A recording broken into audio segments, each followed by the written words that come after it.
Hey, welcome to another episode of Flea Market Fantasy, the world's second greatest Bronze Age era comic book podcast.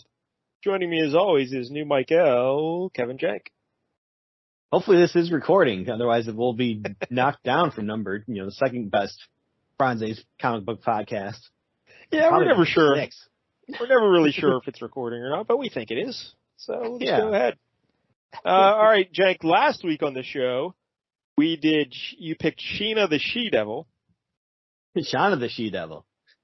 Don't get it mixed up. We talked about it all last totally week. Shauna the She-Devil. Yeah. This week, we're doing another, Jungle Lady. We're doing Tigra. And the book is Marvel Chillers, issue 7 from 1976. Marvel Chillers, one of the great Marvel titles in history. Yeah. I never knew this book existed. You never heard of it either, right? No, although I noticed when I was looking it up on the website that we normally find these things, there was a newer version that had this picture of Wolverine on it that I know I've seen that cover somewhere before. Yeah. So I guess I knew about that one. Yeah, it's slightly different though. It's like Marvel something Chillers. Isn't there another descriptor in there? I can't remember. Yeah, I think so. Like Amazing Chillers or something. But yeah, this is just Marvel Chillers. This series ran for 7 issues. And the first 2 issues featured Modred the Mystic. Oh. He's very good. Yeah, he's very good. I have no idea. You never encountered him in all your comic when you can't get Dr. Druid. That's what I go to his even lesser replacement. Yeah. I never heard of Mordred the Mystic. But he sounds vaguely familiar, but I couldn't pick him out of a lineup, that's for sure. Yeah, he was in the first 2, and then Tiger came in issue 3, and then she closed it out. And it ended after this is the final issue of the series. And like Shauna or the cat, these things can't go more than 6 issues. Apparently. But hey, speaking of the cat, that's who Tiger is. Yeah. Cat. Yeah. This, of course, is Greer Grant. I guess her full name is Greer Grant Nelson, because that was her married name, Nelson. She married Major Nelson of Cape Canaveral. And Donna, see, that's an old TV reference. Yeah. I wasn't sure if you picked up on that. Yeah. Yeah. I Dream of Jeannie reference. But no, her husband was a police officer, and he died. He was shot in an off-duty shooting, and he was murdered. So she then became the hero, the cat. And she went under some sort of medical experiment, I think, and got some superpowers a little bit. Like it was called breast implant. No. I think slightly better reflexes and stamina and stuff like that. Anyway, you can go back and find out all about Greer Grant and the cat. Mike L and I did an episode of that series, Beware the Claws of the Cat.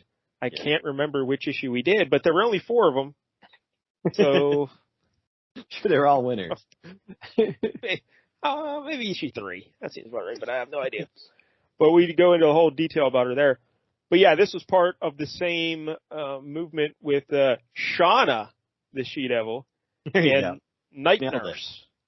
Yeah, because they wanted to introduce those 3 books in 1972 to attract female readers, and none of them lasted very long at all. Even when they tried to give her own backdoor comic with this Marvel Chillers thing, that couldn't work either. So yeah, all the little boys found her. No, we got to cancel that one too. Don't worry that one.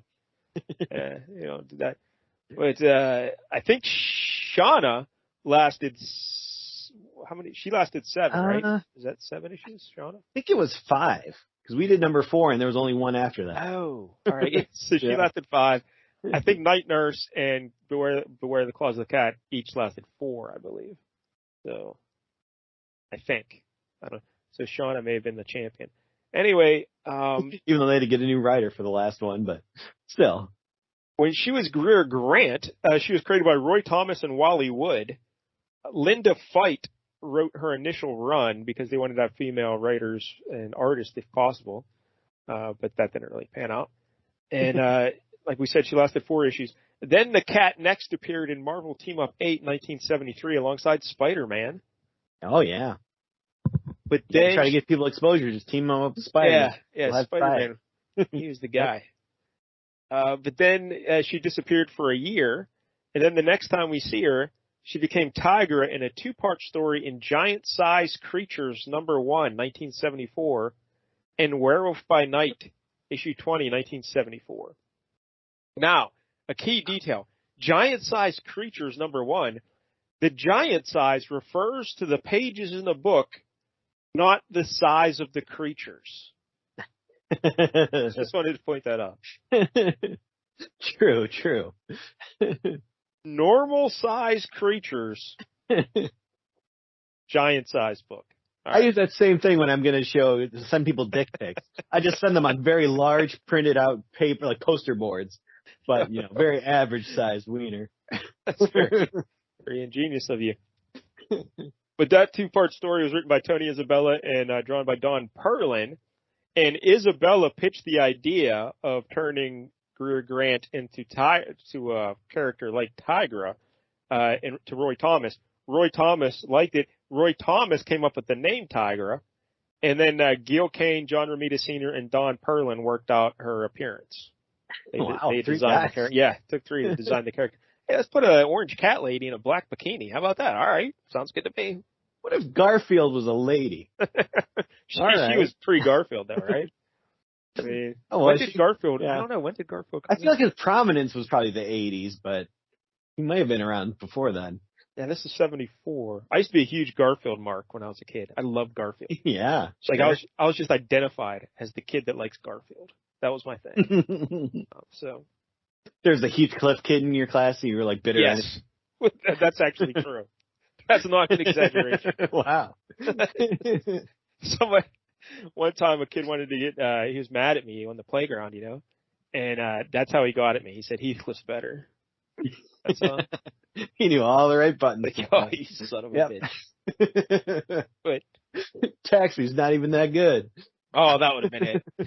I'd have murdered his family if he said that.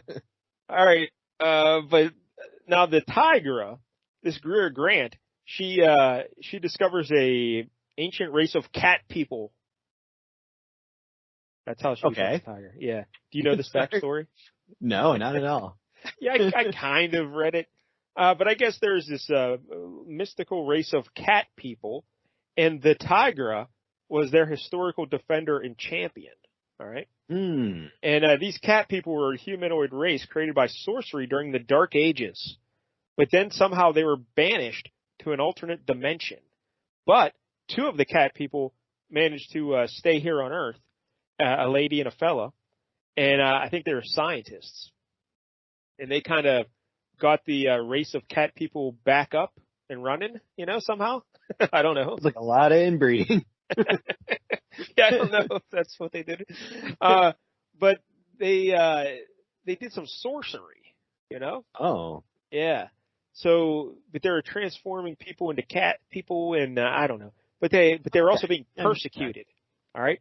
So they needed another champion, and this Greer Grant came along, and I forget who it was who was trying to hunt down these cat people, but she donned her cat, persona to help defend them.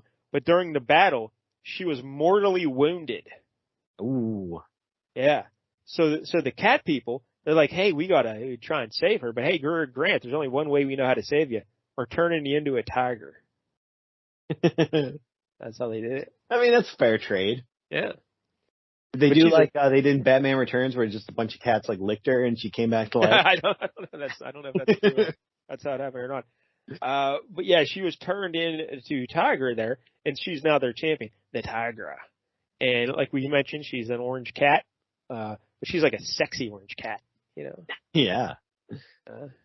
Wearing a little bikini. Yep. She made her solo debut with a 15-page story in the black and white horror comics magazine, Monsters Unleashed, issue 10, February 1975. That is also my birth month. How about that? Look at that. Being a tiger. And then after that, she did the Marvel Chillers issue 3 through 7 from February to October of 1976. And of course, she went on to be an Avenger, and she was a regular West Coast Avenger.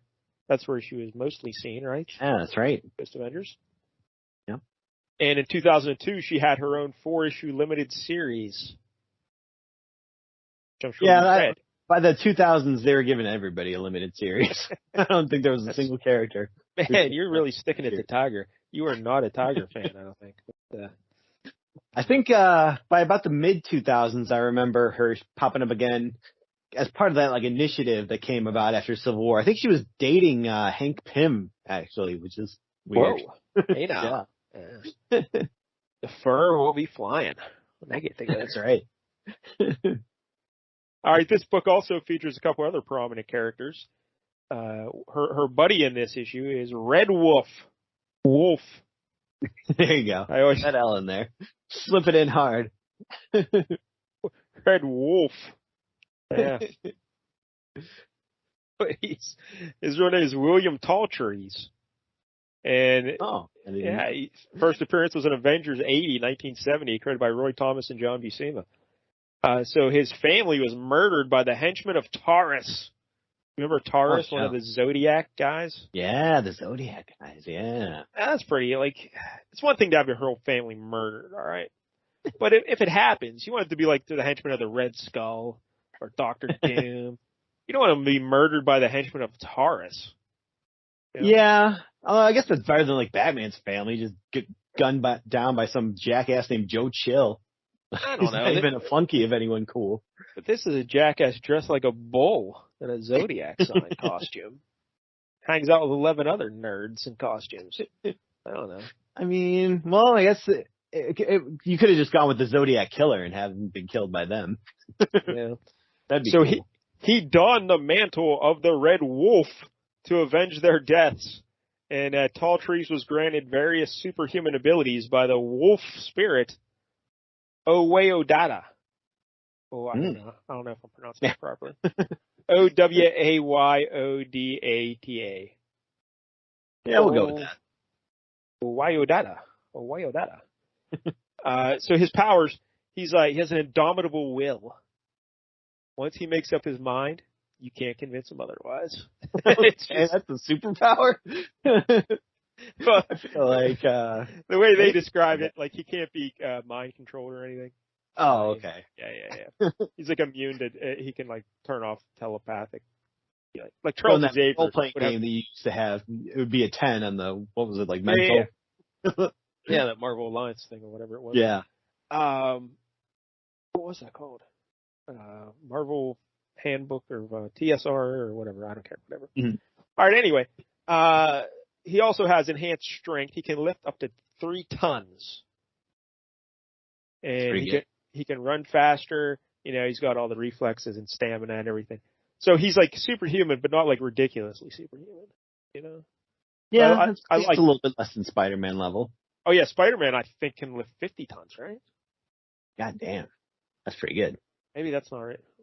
Yeah, I think so. Because again, going back to that role-playing game, Colossus was monstrous, and I thought he could do 75 tons.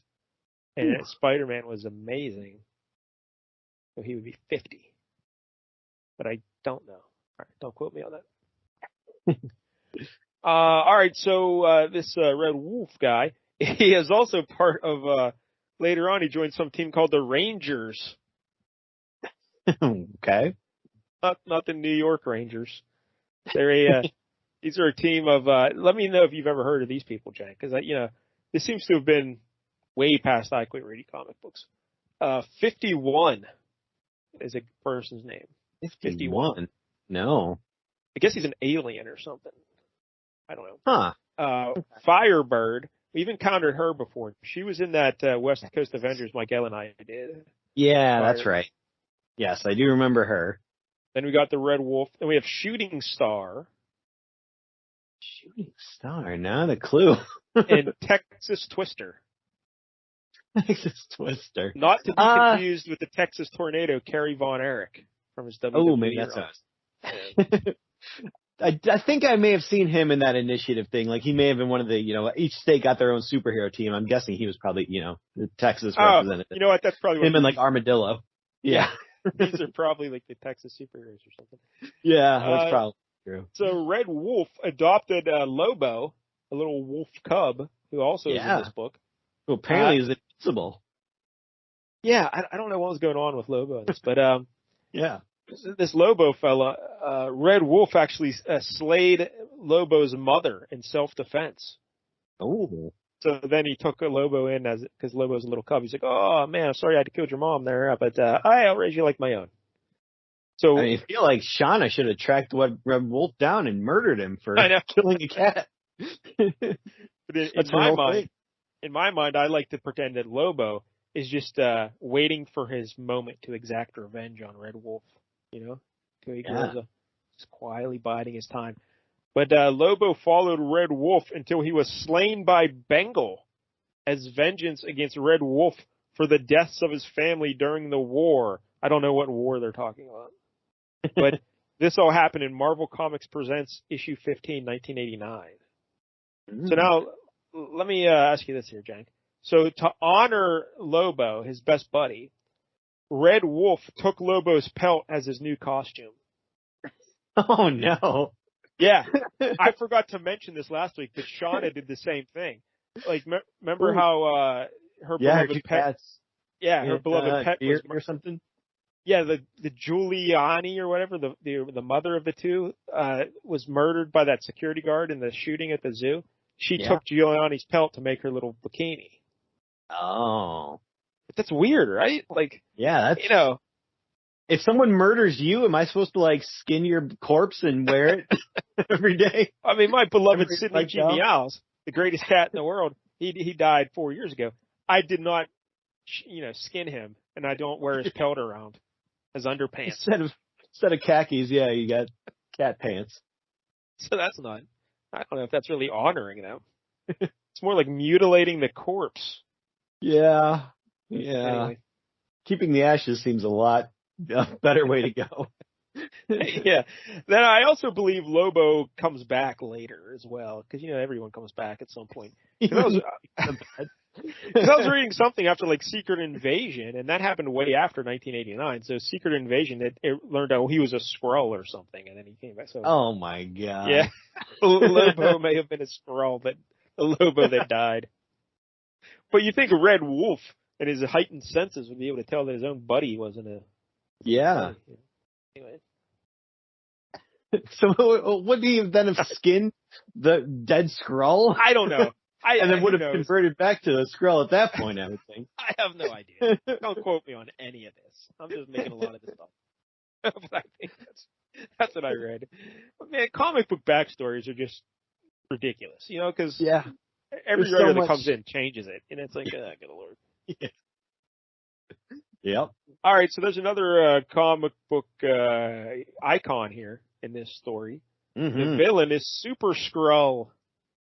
Oh, that's right. I love Super Skrull. He's one of the best. He's pretty great. He was the best part of this comic. I'll say that. His dialogue was on point. And do you know his real name? Klart? That's right, Klart. KL''RT. And his first appearance was Fantastic Four 18, 1963, created, of course, by Jack Kirby and Stan Lee. Now, his gimmick is that he has all the powers of the Fantastic Four. Yeah. He's kind of like Mimic to the X-Men, where he's got all the powers of the original 5 X-Men in one guy. See, I didn't even know that was true of Mimic and the original X-Men. But Super Skrull, now I did not know this until I was doing research here, Jake. Like, those powers are artificial. They're transmitted to him from this Skrull throne world, like kind of like Wi-Fi. And I mean, if it's anything like Comcast, that's going to be a lot of problems. No wonder he loses so many fights. Well, that's what happened. That's how Reed Richards and the Fantastic Four defeated him at first. Because the Fantastic Four defeated the Skrull, they prevented a Skrull invasion of Earth. So then to get back, the Skrull said, hey, all right, Fantastic Four, you think you're so hot. We're going to get this guy Klart, and we're going to give him all your powers. Because Klart was one of the soldiers in the Skrull army, Mm-hmm. And they're like, hey, so they sent him down to fight him. But Reed Richards said, hey, his powers they're artificial. They're being beamed to him. So he came up with some device to block the transmission of the signal, and then the Super Skrull lost his powers. And they beat him up.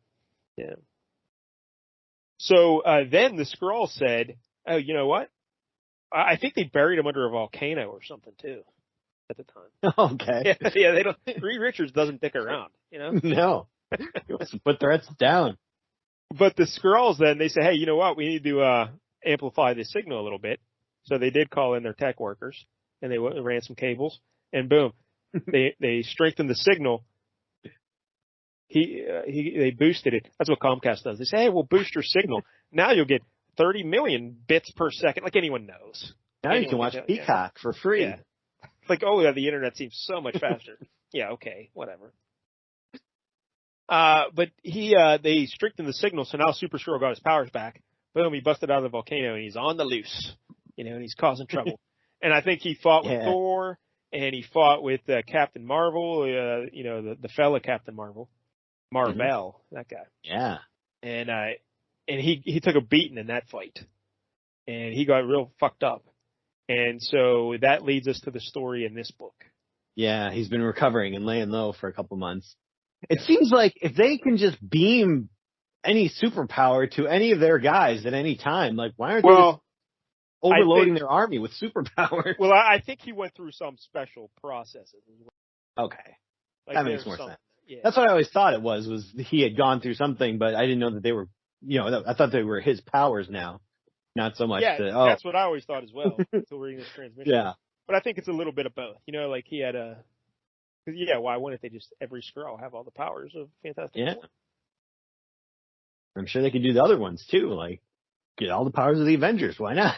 Maybe the Rangers and the Texas Twister and Six Shooter or whatever. Lobo and his invincibility. So Jim Shooter is the writer of this book. Yeah. Yeah, we've talked about Jim Shooter. I love Jim Shooter. I'm a big Jim Shooter fan. I'm a fan of Jim Shooter, the editor-in-chief.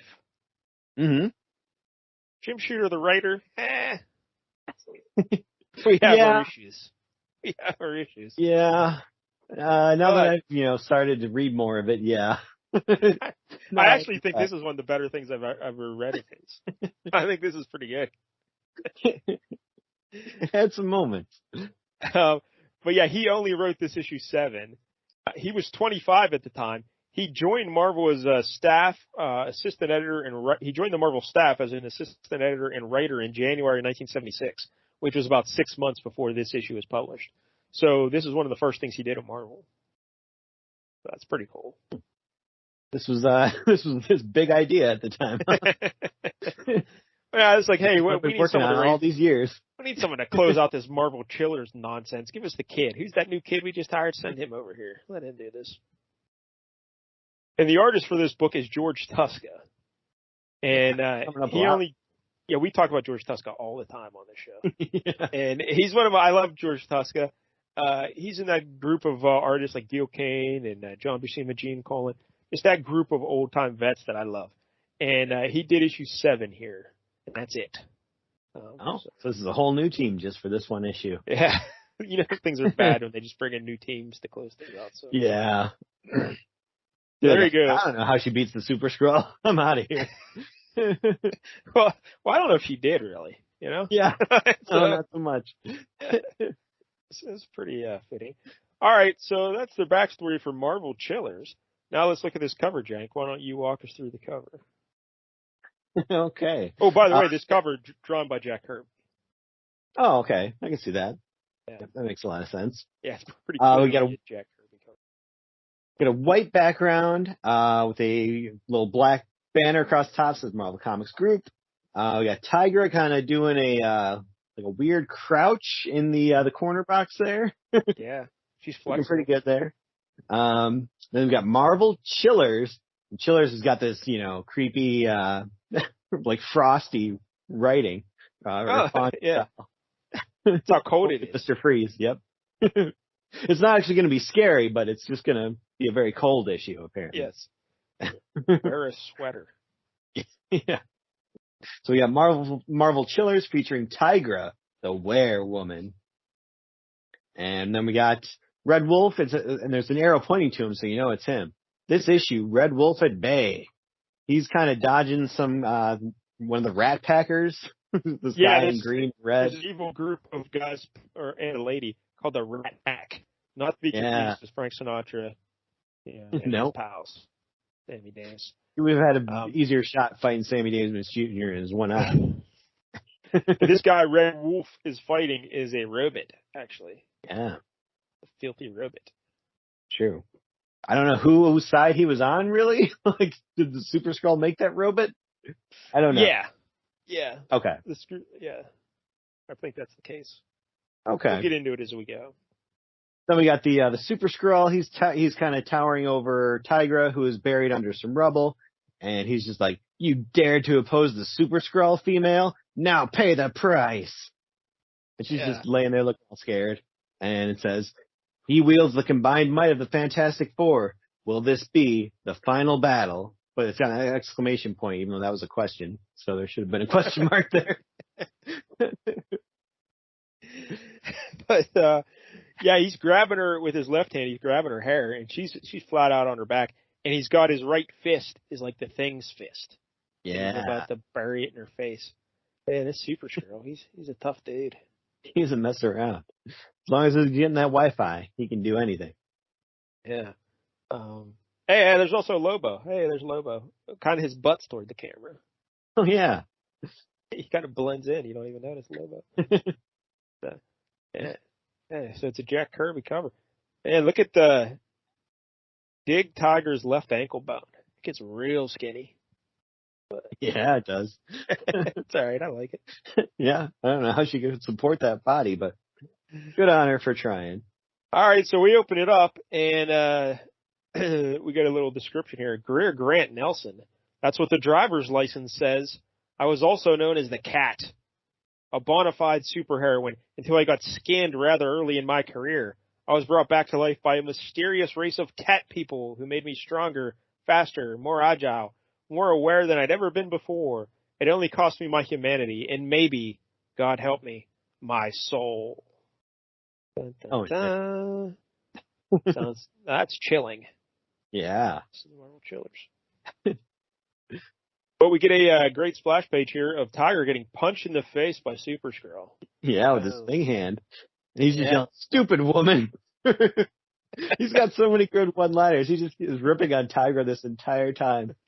And that's classic Jim Shooter dialogue, too. Stupid woman. That song, if you could think one sentence to sum up Jim Shooter's writing career, stupid woman would kind of be what I would choose. He used that in the office a lot.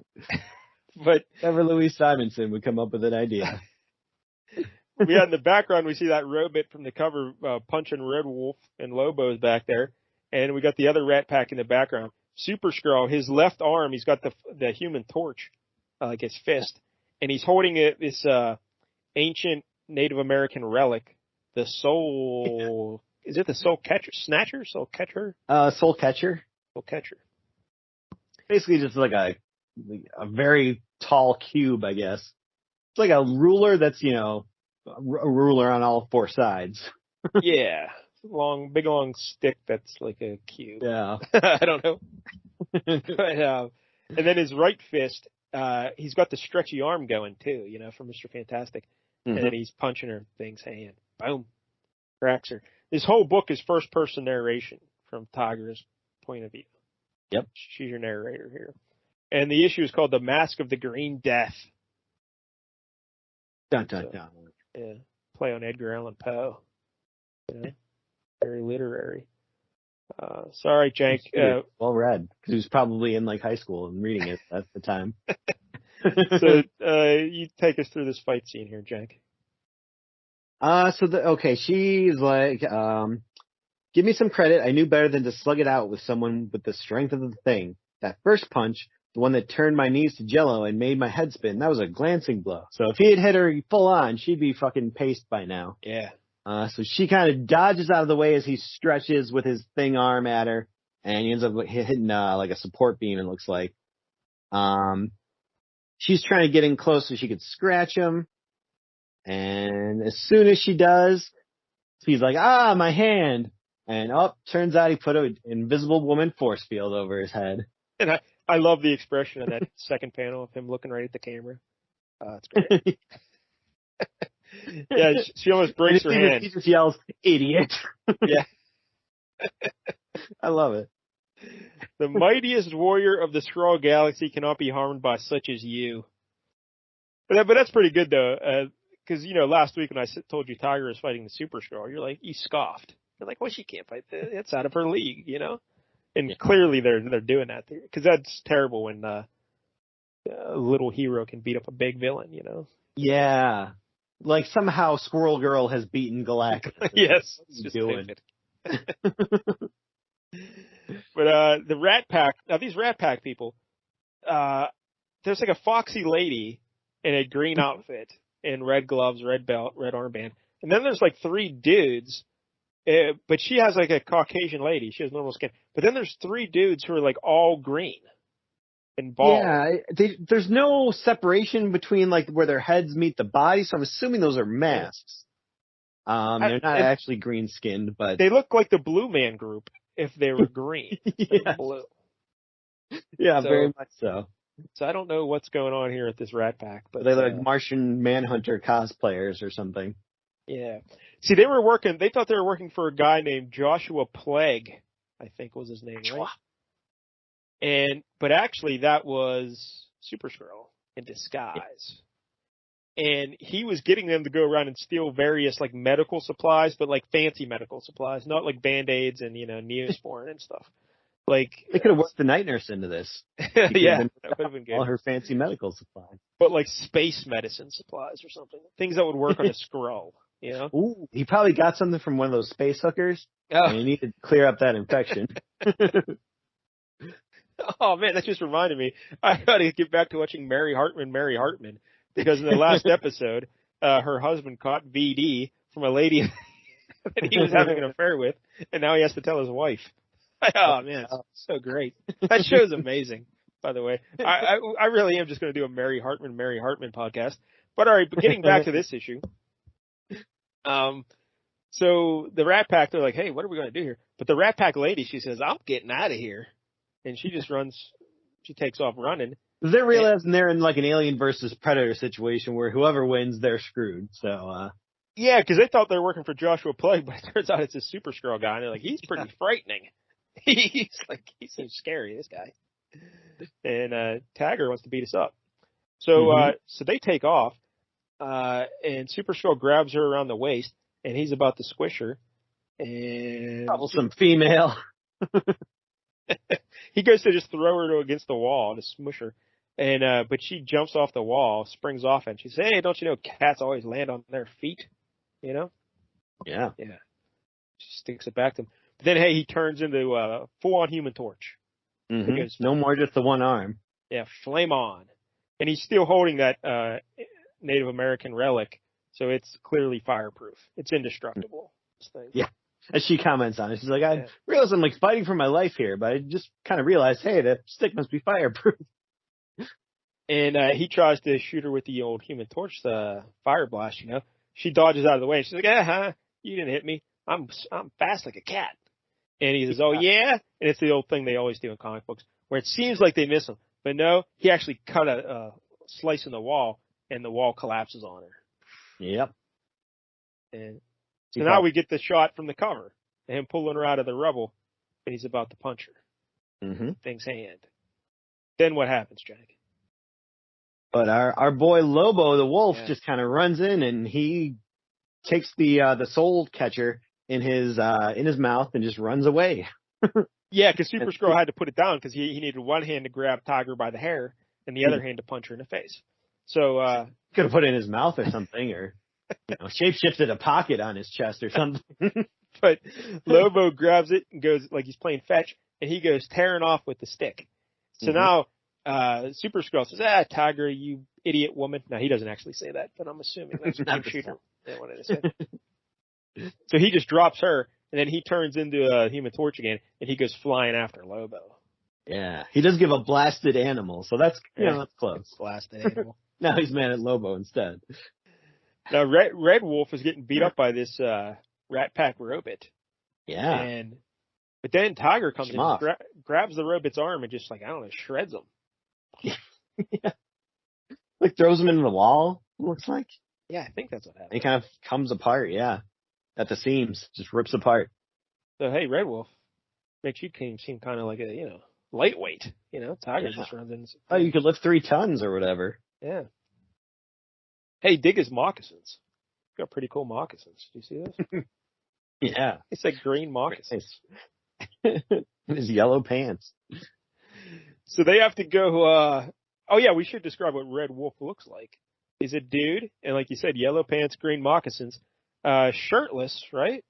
Mm-hmm. For the most part. But he's got this like wolf head on his head, and it kind of hangs down past his shoulders and down his back, Yeah.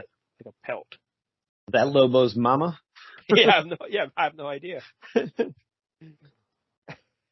Man, that is creepy to think he gutted his friend. But all right. Now we get some mysterious guy here. He's watching the whole fight, and do we get what his?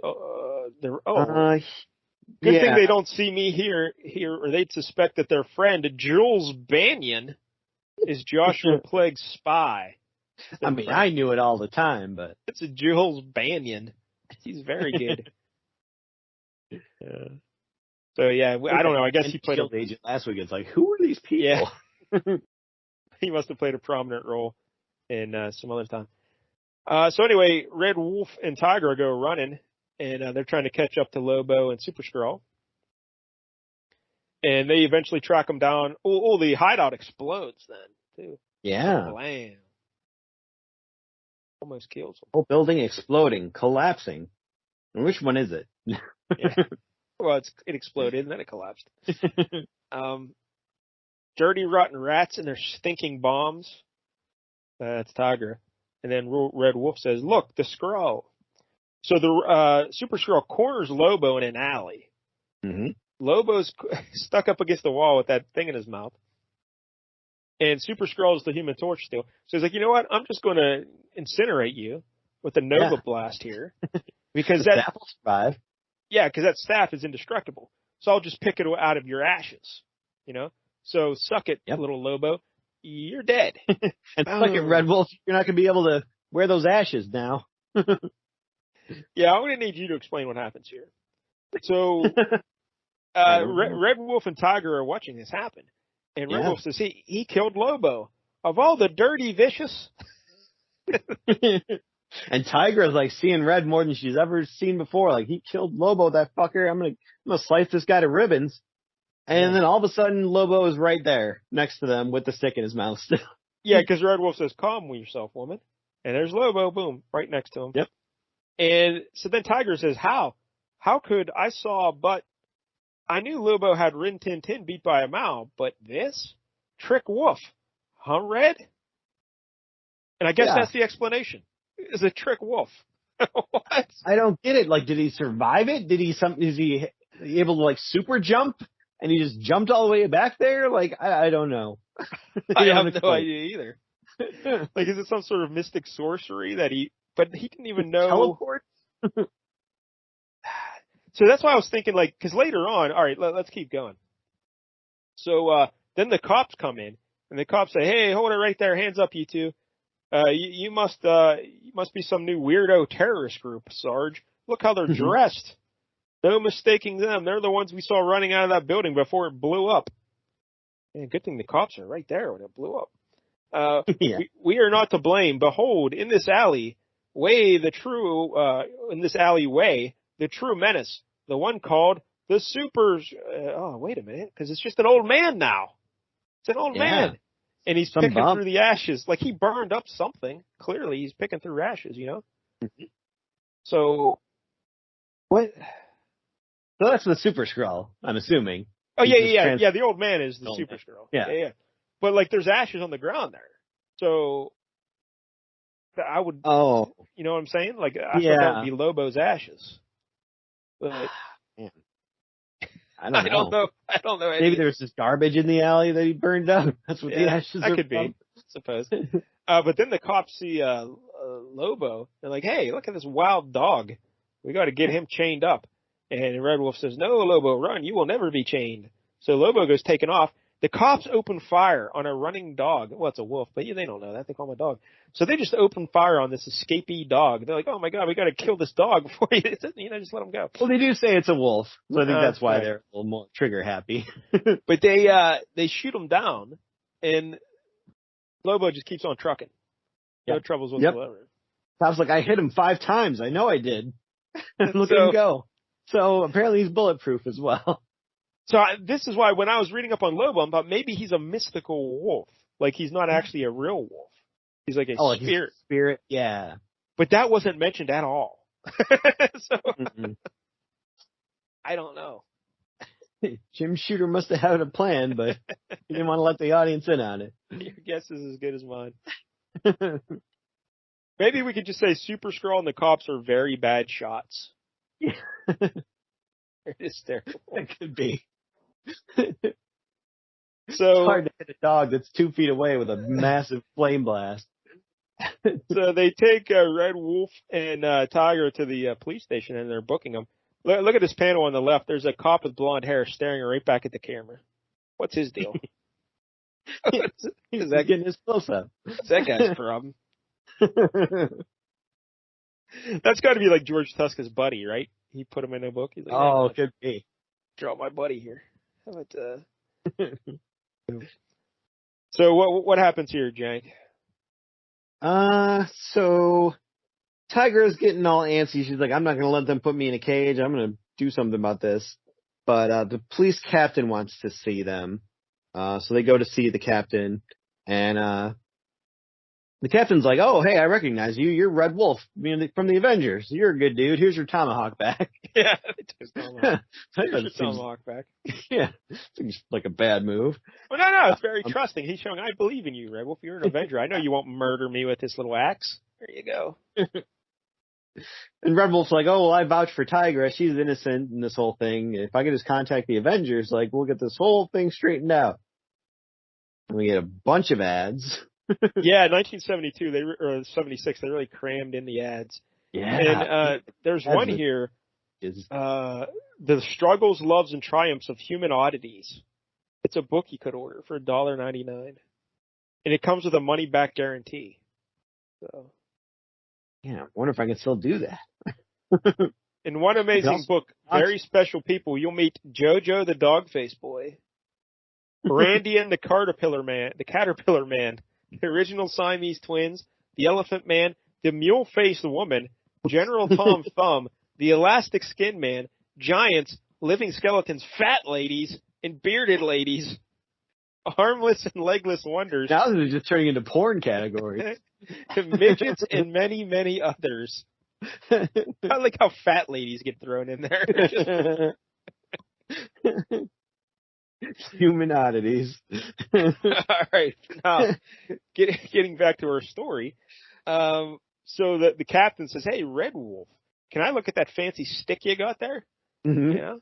The old soul catcher deal? And he says, all right. Give me my tomahawk back. You seem like a good guy. I guess I can give this to you.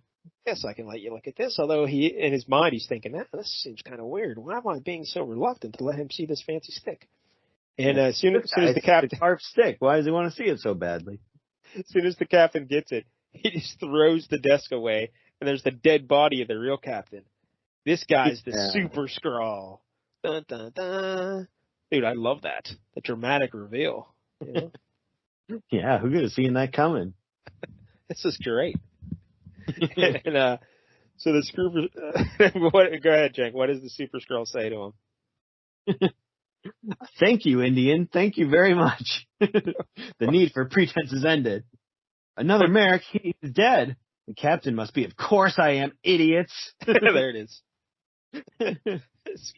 Super Skrull is great. Every word's an insult when he's talking to the heroes. Yep. Although then he kind of just self-owns himself by telling them all the times he's lost. Like, yeah, Fantastic Four beat me, and, the Avengers and Marvel. But he's like a true heel in wrestling. He never takes blame for the loss. He always says, like, I underestimated Thor's power. Yeah. So he was able to I'm stronger than that, like Captain Marvel, but he used trickery on me. Yeah. And if I was at full strength, he told me my shoes were untied. Yeah, they all cheated. I'm really the strongest and the best in the world. Yeah, but they all got lucky, basically. So then Red Wolf are trying to fight over the fancy stick there, and he just throws Red Wolf into the wall. Boom, smashes him. He's Super Skrull, and I like this. She jumps on his back, and she tries to claw him up. but he stretches his neck like Mr. Fantastic, so she misses his neck. Pretty good. That's great. And then he throws her into a wall. That seems to be his move. Just throw people into walls. Like a good heel. Just toss people around. So the cops are like, hey, what's that noise? A heavy thud and a shriek straight from hell. It came from the captain's office. It's locked. Hurry, get something to break it down. Sounds like those two weirdos are killing him. Yeah, so now the Super Skrull has the soul search. What you call it, catcher? Just the soul catcher? Yeah, soul catcher. Hey, there's a great new talent on NXT named Soul Ruka. She's awesome, and her finishing move is the Soul Snatcher. So that's it's pretty awesome. Does it involve her vagina? No, but it involves her like running into the corner and flipping upside down, and then RKOing somebody. It's pretty awesome.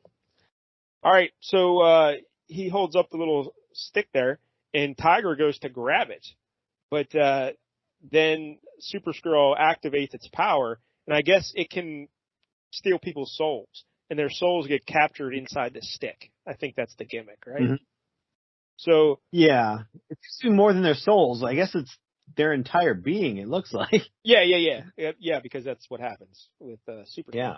So that starts to do that to Tigra, but then she feels her soul being ripped apart. Being ripped apart. Yeah. But then she's like, nothing happened. And then, Jank, what happens? For some reason, it turns and does it to the Super Skrull instead, and the Super Skrull gets sucked inside. Force gripping me. No! And he just kind of gets sucked into the stick. Yeah, and when Red Wolf picks up the stick, there's one of the little boxes on the stick has Super Skrull's face in it now. Yeah. Looks like one of those, you go to the photo booth at the mall. But he's just in the top one. I wonder who these other two dudes are. Like, what were their crimes against humanity? I wonder what they. Yeah, I don't know. They look pretty shady. Those two guys. This one guy's got some weird eyebrows. So they escape. They jump out of the window of the captain's office because the cops they're like, we're gonna get framed for this guy's captain's murder. Yeah, they think we killed him. Yeah, which is true. And so they jump out and they run away. And they cut to the panel because this whole time I'm thinking, where's Lobo? So then we get to the next page and there's just a yellow narration box. Later that night, Red and I found Lobo in a desolate area not far away. Oh, all right. Because I don't know. Again, Jim Shooter, he's a young fella here, 25, cutting his teeth already. As an editor, what I would tell Jim Shooter is, hey, Lobo has to come back and help them at the end. There you bring him go. back. Yeah. Yep. You can't just have him. Like, he needs to jump through the window of the captain's office and help them fight out. Super Skrull's hand and mess up the whole soul thing. Do something like that. Yeah. Yeah. You can't just have him disappear and then pop back in. All right. Oh, we just found him, and now we're all back together. Oh, okay. Well, you only got one page of story left in this book, so you gotta, make the most of it. So she's real upset. They're on the run now, and but Red Wolf's like, hey, why don't you go back to me? I'm sure I can explain things, to the authorities. Why don't you come back to me? She thinks that the reason the thing backfired and took the Super Skrull instead because the Super Skrull was more human than I am. Like, I'm more animal than person, so it didn't want my soul. Yeah, she says it tried my soul and it spit it out because I'm not human anymore. But Red Wolf says, no. That's not true. What happened is it tasted your soul and it found out that you were such a good person that it didn't want to take you in, and it felt the evil of Super Skrull, so it sucked in the evil of Super Skrull and left you alone because you are a good person. You do have humanity. So then Tiger says, that's interesting. That's a nice way of looking at it there, Red. And then they make sweet love by the campfire. No, that's not what happens. No. Instead, she decides to run away. She says, all right, I can't go with you, Red. I just can't face the human world yet. Not on those terms. I've got to find out who and what I am first. But you've given me a glimmer of hope. Thanks, Red. And she goes running off into the sunset.